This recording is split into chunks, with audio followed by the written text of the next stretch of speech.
आप सभी का हमारे YouTube चैनल मैथ्स स्कूल में स्वागत है। आज की क्लास में हम न्यू सिलेबस के अकॉर्डिंग पाइथागोरस थ्योरम को समझेंगे। मतलब आज की क्लास में हम थ्योरम नंबर 8, 9, 10 इसको प्रूव करेंगे, ठीक है। और अगले क्लास में हम पाइथागोरस थ्योरम से जितने भी क्वेश्चन बनेंगे उन सभी को सॉल्व करेंगे। तो आप क्लास में अंत तक बने रहें। और अगर क्लास आज पसंद आए प्लीज एक लाइक जरूर कर देना। और अगर चैनल को अभी तक सब्सक्राइब नहीं किया होगा तो सब्सक्राइब करके बेल आइकन को प्रेस कर देना। चलिए आज की क्लास को स्टार्ट करते हैं। तो सबसे पहले हम थ्योरम नंबर 8 को समझते हैं। यहाँ पे स्टेटमेंट कुछ इस तरह से है, यदि किसी समकोण त्रिभुज के समकोण वाले शीर्ष से कर्ण पर लंब डाला जाए तो इस लंब के दोनों ओर बने त्रिभुज संपूर्ण त्रिभुज के समरूप होते हैं तथा परस्पर समरूप होते हैं। राइट, इसको समझने के लिए हम एक समकोण त्रिभुज लेते हैं।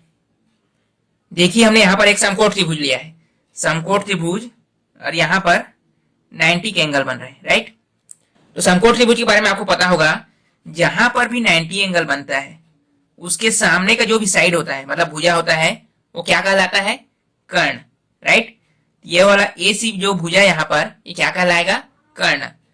और जिस भी वर्टेक्स को हम एंगल माने, मतलब अगर ए को हम कोण मान रहे हैं तो इससे जो भी भुजा जुड़ा रहेगा ये वाला मतलब 90 एंगल के सामने तो एक कर्ण ही रहेगा, ठीक है। अगर इसको एंगल माने, इससे जुड़ा हुआ, इस एंगल से जुड़ा हुआ जो भी भुजा होगी वो क्या कहलाएगा? आधार। अगर इसको हम एंगल मान रहे हैं ए को, तो ए भी क्या कहलाएगा यहाँ पर? आधार। और बच गया क्या? ए, ये हो जाएगा आपका लंब, और ये तो आपका कर्ण ही रहेगा। राइट, अगर हम सी को एंगल माने, सी को एंगल मान रहे हैं, कोण मान रहे हैं, तो क्या होगा? 90 अंश का जहां पर कोण बनेगा उसके सामने का तो क्या कहलाएगा? कर्ण ही रहेगा हमेशा। और यहाँ पर अगर सी को एंगल माने तो इससे जुड़ा हुआ जो भुजा है, दूसरा भुजा, मतलब क्या? बीसी, यहाँ पर क्या हो जाएगा? ये आधार। और जो बच गया यहाँ ए बी, ये क्या कहला जाएगा? लंब। ठीक है, इतना बेसिक जानकारी आपको जरूर होगा। अब देखिए यहाँ पर बोला गया है कि समकोण वाले शीर्ष से कर्ण पर लंब डालना है, ए सी पर लंब डालना है। तो यहाँ पर लंब ड्रॉ करते हैं पहले। देखिए लंब डालने पर बने दो त्रिभुज, देखिए यहाँ पर लंब डाले, इस साइड में एक त्रिभुज बन रहा है और इधर भी एक त्रिभुज बन रहा है, ठीक है। तो ये जो दोनों त्रिभुज बन रहे हैं वो संपूर्ण त्रिभुज का भी समरूप होगा और एक दूसरे का भी समरूप होगा। किस तरह से? जैसे यहाँ पर ए बी मान लेते हैं इसको डी, तो ए डी बी जो त्रिभुज है वो ए बी सी त्रिभुज का समरूप होगा। राइट, ये छोटा वाला ए बी डी सी ये भी एक त्रिभुज है। ये जो त्रिभुज है वो संपूर्ण त्रिभुज मतलब ए बी सी इसका भी समरूप होगा।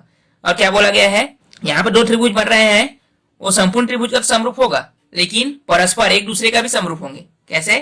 ए डी बी समरूप होगा बी डी सी का, मतलब ये वाला त्रिभुज इस वाले त्रिभुज का भी समरूप होगा, और ये वाला त्रिभुज संपूर्ण त्रिभुज का समरूप है, और ये वाला हिस्सा का जो त्रिभुज बन रहा है वो भी संपूर्ण त्रिभुज का समरूप होगा। तो यही हमें प्रूव करके बताना है। तो चलिए प्रूव करते हैं। सबसे पहले जान लेते हैं कि हमको प्रूव क्या करना है।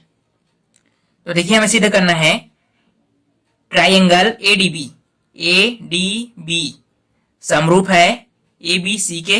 राइट, फिर प्रूव करना है बी डी सी समरूप है ए बी सी के संपूर्ण का। फिर प्रूव करना है कि ए डी बी समरूप है बी डी सी का। तो सबसे पहले हम इसको प्रूव करते हैं। इसके लिए हम ए डी बी और ए बी सी ट्राइंगल लेते हैं।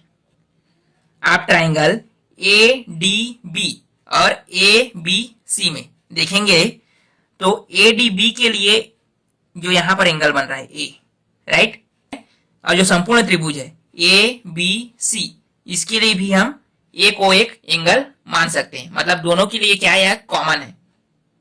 यहां पर हम लिख सकते हैं ना, angle A is equal to angle A क्या है? एक उभयनिष्ठ है, उभयनिष्ठ कोण। राइट, दूसरा चीज देखिए एडीबी में यहां पर 90 के एंगल बन रहा है, और ए बी सी में संपूर्ण में यहां पर 90 के एंगल बन रहा है। राइट, इसको भी लिख लेते हैं हम लोग,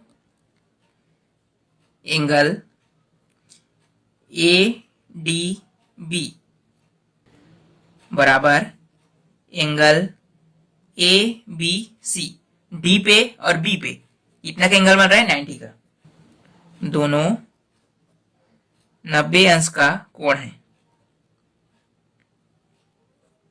राइट। तो यहां पे आपको एक चीज याद रखना है, अगर दो त्रिभुज है और उसका दो एंगल, दो कोण बराबर हो जाते हैं, जैसे यहां पर ए दोनों के लिए कॉमन था और यहां पर दोनों में 90 के एंगल बन रहे हैं, राइट। तो यहां पर दो कोण बराबर है, तो यहां पर जो दो त्रिभुज हैं वो आपस में समरूप होंगे, इसलिए हम यहां पर लिख सकते हैं, इसलिए एंगल ट्राइंगल एडीबी समरूप है ट्राइंगल एबीसी के, राइट। कहां से? एंगल समरूपता से, राइट। अब इसी तरह से हम दूसरे को प्रूव करेंगे। दूसरा में क्या है आपका? बी डी सी समरूप है संपूर्ण का, मतलब ए बी सी का। यहां पर भी आपको सेम बनाना है। देखिए बी डी सी में सी को एंगल मान लेना है, ठीक, और ए बी सी के लिए भी यहां पर सी को एंगल मान लेना है, मतलब दोनों के लिए क्या हो जाएगा? समरूप कोण हो जाएगा। दूसरा यहां पर बी डी सी में यहां पर 90 के एंगल बन रहा है, राइट, और संपूर्ण के लिए ए बी सी में बी पे 90 के एंगल बन रहा है, ठीक। इनको दोनों को लिखते हैं पहले। तो इसी प्रकार से हम ट्राइंगल बी डी सी और ए बी सी में यहां पर सी एंगल और सी एंगल दोनों त्रिभुज के लिए कॉमन है, राइट। और हमने देखा कि बी डी सी मतलब डी एंगल 90 का बन रहा है और angle A B C B पे एक 90 का एंगल बन रहा है, राइट। तो ऊपर जैसे हमने सिद्ध किया, अगर कोई भी त्रिभुज है उसका दो कोण बराबर हो जाते हैं तो एक दूसरे का वो समरूप हो जाएंगे, जो भी त्रिभुज दिए गए हैं, ठीक है। इसलिए हम त्रिभुज बीडीसी और एबीसी इसको क्या मान सकते हैं? समरूप, एंगल समरूपता से, राइट। अब हमने दूसरा भी प्रूव कर दिया। आप तीसरा देखिए।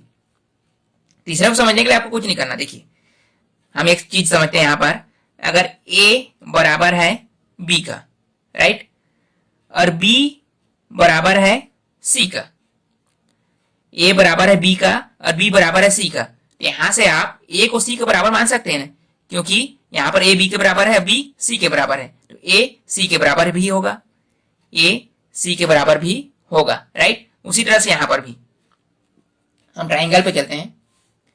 देखिए ए डी बी जो समरूप है ए बी सी के, राइट, और बी डी सी समरूप है, हमने प्रूव किया अभी, ए बी सी का, राइट। तो हम इसे क्या समझ सकते हैं? जैसे अभी हमने समझा कि ए डी बी भी समरूप होगा किसका? बी डी सी के, राइट। तो तीसरा भी प्रूफ हो जाएगा। इसको समीकरण 1 मान लें और इसको समीकरण 2 मान लें। तो समीकरण 1 और 2 से, समीकरण 1 व 2 से, समीकरण 1 और 2 से क्या लिख सकते हैं हम लोग? ट्राइंगल ए बी डी समरूप होगा ट्राइंगल बी डी सी के, राइट। इसको मान लेते हैं समीकरण 3। ये अपना थ्योरम नंबर 8 कंप्लीट होता है और इसी का यूज करके हम थ्योरम नंबर 9 उसको प्रूव करेंगे। तो चलिए अब हम मेन पाइथागोरस थ्योरम को समझते हैं, जो आपको दिया गया है थ्योरम नंबर 9 में। इसका स्टेटमेंट कुछ इस तरह से है, एक समकोण त्रिभुज के कर्ण का वर्ग शेष दो भुजाओं के वर्गों के योग के बराबर होता है। पाइथागोरस प्रमेय को हम पहले से भी जानते हैं। इसमें क्या होता है? कर्ण के स्क्वायर बराबर आधार का स्क्वायर प्लस लंब का स्क्वायर, राइट। तो इसी को हमें सिद्ध करके बताना है। तो देखिए हमने एक समकोण त्रिभुज एबीसी लिया है जिसका बी कोण क्या है? समकोण है। हमें सिद्ध करके बताना है कि AC के square is equal to AB का स्क्वायर प्लस BC का स्क्वायर। अभी हमने जो थ्योरम नंबर 8 पढ़ा है उसी का यूज करके हम इसको प्रूव करेंगे, राइट। वहां पर भी हमने देखा था कि 3 त्रिभुज यहाँ पर बन रहा है, 1, 2 और एक संपूर्ण वाला, ठीक है। तो यहाँ पर सभी क्या है? एक दूसरे के समरूप हैं। तो सबसे पहले हम ADB इस वाले त्रिभुज और संपूर्ण त्रिभुज को लेते हैं। तो लिखते हैं यहाँ पर त्रिभुज ADB व त्रिभुज ABC में। यहां पर देखिए आप ADB में यहां पर D पर 90 के एंगल बन रहा है, राइट, और संपूर्ण में ABC में यहां B पर 90 के एंगल बन रहा है। तो लिख सकते हैं एंगल ए डी बी बराबर angle A B C. B और डी दोनों जगह कितना का एंगल बन रहा है? 90 का। और ए डी बी में ए एंगल और ए बी सी में ए एंगल, दोनों के लिए क्या है? कॉमन है। इसको भी लिख लें, एंगल ए बराबर एंगल ए क्या है? उभयनिष्ठ, उभयनिष्ठ कोण, राइट। तो इस आधार पे हम क्या मान सकते हैं, जैसे हमने पहले भी देखा, ये दोनों क्या होंगे? एक दूसरे के समरूप होंगे। इसलिए त्रिभुज ए डी बी समरूप होगा त्रिभुज ए बी सी के। कौन से रूल से लिख सकते हैं? एंगल एंगल समरूपता से। तो हम जानते हैं कि अगर दो त्रिभुज एक दूसरे के समरूप हैं तो उनके जो संगत भुजाएं होंगी वो क्या होंगी? समानानुपात में होंगी, राइट। इसके लिए हम यहाँ पर जो त्रिभुज बन रहे हैं उसको अलग से ड्राइंग करते हैं, उसके बाद अच्छे से समझ में आएगा। तो देखिए हमने इसी को अलग से यहाँ पर बनाया है, ठीक। इस वाले त्रिभुज में हमने ए को एक कोण माना है और 90 का एंगल कहां पर बन रहा है? डी पे, ठीक है। तो यहाँ पर 90 का एंगल बन रहा है, सामने क्या होगा? ये होगा कर्ण। और जिस भुजा को टच करते हुए कोई कोण बनता है वो क्या कहलाता है? आधार। और ये क्या है? लंब, राइट। उसी तरह से यहाँ पर 90 का एंगल बन रहा है, ये क्या कहलाएगा? आपका कर्ण। ये कोण इसको इस भुजा को टच कर रहे थे, हो गया आधार, अरे हो जाएगा लंब, राइट। जो संपूर्ण त्रिभुज है उसके लिए ये क्या है? कर्ण है, ठीक। और अभी कोण किसको मान रहे हैं हम लोग? इसको, ठीक है ना। दोनों के लिए कोण इसको माने हैं, तो कोण इसको माने हैं, ये क्या बन जाएगा आपका? आधार, अरे है अभी लंब, राइट। तो दो त्रिभुज एक दूसरे के समरूप हैं तो उनके जो संगत भुजा होंगे वो समान अनुपात में होंगी, राइट। तो सबसे पहले देखते हैं हम, इसलिए एडी, एडी मतलब एडी आधार लिए यहां पर, इसके जो संगत आधार क्या होगा? संपूर्ण त्रिभुज के लिए आधार क्या है अभी? ए बी, ठीक, बराबर होगा ए बी। ए बी मतलब यह क्या है? कर्ण है, ए बी। यहां पर संपूर्ण त्रिभुज के लिए कर्ण क्या है? ए सी। यहां पर हम लिख सकते हैं समानुपातिक भुजाएं, समानुपातिक भुजाएं, ओके। अब देखिए इसको थोड़ा सॉल्व करें, ये क्या होगा? बराबर है, त्रिज्या गुणा हो जाएगा, A D into A C is equal to A B क्या हो जाएगा? ए बी का स्क्वायर। ये बन गया अपना समीकरण 1। अब इसी तरह से हम अगर बी डी सी वाले त्रिभुज को लें, इस त्रिभुज को लें और संपूर्ण त्रिभुज को लें, यहां पर हम एंगल किसको मान रहे हैं? सी को। तो इस तरह के त्रिभुज के लिए भी एंगल सी है और संपूर्ण त्रिभुज के लिए भी हम एंगल सी मानेंगे, राइट। और यहां पर भी 90 के एंगल बन रहा है और संपूर्ण त्रिभुज के लिए बी पर भी 90 के एंगल बन रहा है, मतलब यही रूल अप्लाई होगा और इसकी जो संगत भुजाएं होंगी वो समान अनुपात में होंगी। चलिए लिखते हैं इसको भी। तो इसी तरह से हम मान सकते हैं कि बीडीसी मतलब ये वाला जो त्रिभुज है वो संपूर्ण त्रिभुज एबीसी का समरूप होगा। अब देखिए 90 के एंगल यहाँ पर बन रहा है, तो ये कर्ण है ना, ये हो गया कर्ण। अब कोण इसको माने हैं तो जो भी भुजा इससे जुड़ा होगा ये आधार बन जाएगा, आधार, और ये है लंब, राइट। तो यहां पर भी जो संगत भुजाएं होंगी वो क्या होंगी? समानानुपात में होंगी। तो इसको भी लिख सकते हैं हम लोग, इसलिए सी डी बटा बी सी। कैसे लिए? सी डी, यहां पर सी डी क्या है? आधार है, राइट। यहां पर आधार क्या है? बी सी, तो यहां पर हमने बी सी लिया बराबर। अब कर्ण, कर्ण क्या है? यहां पर बी सी मान सकते हैं तो सी बी, तो यहां पर लिख लिया हमने बी सी। यहां पर कर्ण क्या है? ए सी। यहां पर भी हम लिख सकते हैं समानुपातिक भुजाएं, समानुपातिक भुजाएं, राइट। इसको सॉल्व करोगे तो क्या हो जाएगा? सी डी इंटू ए सी, यहां पर बी सी क्या हो जाएगा? स्क्वायर, बी सी का स्क्वायर। इसको मान लेते हैं समीकरण 2। अब चलिए आगे हल करते हैं। आप समीकरण 1 और 2 को जोड़ते हैं हम लोग। समीकरण 1 व 2 को जोड़ने पर तो समीकरण 1 में क्या है? A D dot A C plus समीकरण 2 में क्या है, C D dot A C is equal to, ये तो हुआ बायां पक्ष। अब दायां पक्ष में क्या है, समीकरण 1 में ए बी का स्क्वायर प्लस इसमें है बी सी का स्क्वायर, राइट।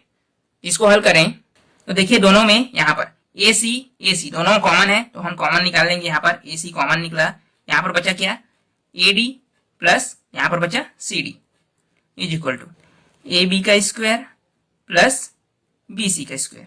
अब देखिए यहाँ पर A D plus C D है ना, A D plus C D, अब मैं बताता हूँ। यहाँ देखिए A D plus C D, A D plus C D या डी सी, तो हम A D plus D C की जगह हम क्या लिख सकते हैं, ए सी। तो यहां पर ए सी और यहां पर भी क्या आ जाएगा, A C is equal to A B का स्क्वायर प्लस बी सी का स्क्वायर। अब ए सी का जब मल्टीप्लाई होगा तो क्या हो जाएगा, ए सी का स्क्वायर इज इक्वल टू क्या हो गया, ए बी का स्क्वायर प्लस बी सी का स्क्वायर। और यही हमें प्रूव करके बताना था, राइट। ये हुआ थ्योरम नंबर 9। अब थ्योरम नंबर 10 में आपको इसका जस्ट अपोजिट दिया गया है। इसका स्टेटमेंट कुछ इस तरह से देखिए, यदि किसी त्रिभुज की एक भुजा का वर्ग अन्य दो भुजाओं के वर्गों के योग के बराबर हो तो पहली भुजा का सम्मुख कोण समकोण होता है। मतलब इसका जस्ट अपोजिट है। हमें यहाँ पर समकोण त्रिभुज दिया गया था, उसको हमने सिद्ध किया क्या, ए सी के square is equal to A B के स्क्वायर प्लस बी सी के स्क्वायर। तो हमें यहाँ पर दे दिया गया है ए सी के square is equal to A B के स्क्वायर प्लस बी सी के स्क्वायर, इसको पहले से दे दिया गया है। तो हमें जस्ट इसका अपोजिट प्रूव करके बताना है कि जो त्रिभुज दिया गया वो समकोण त्रिभुज है, राइट। तो आज की क्लास को हम यहीं तक रखते हैं। अगर आज की क्लास आपको पसंद आया प्लीज एक लाइक जरूर कर देना। अगले क्लास में हम इससे जो भी क्वेश्चन बनेंगे उनको सॉल्व करेंगे।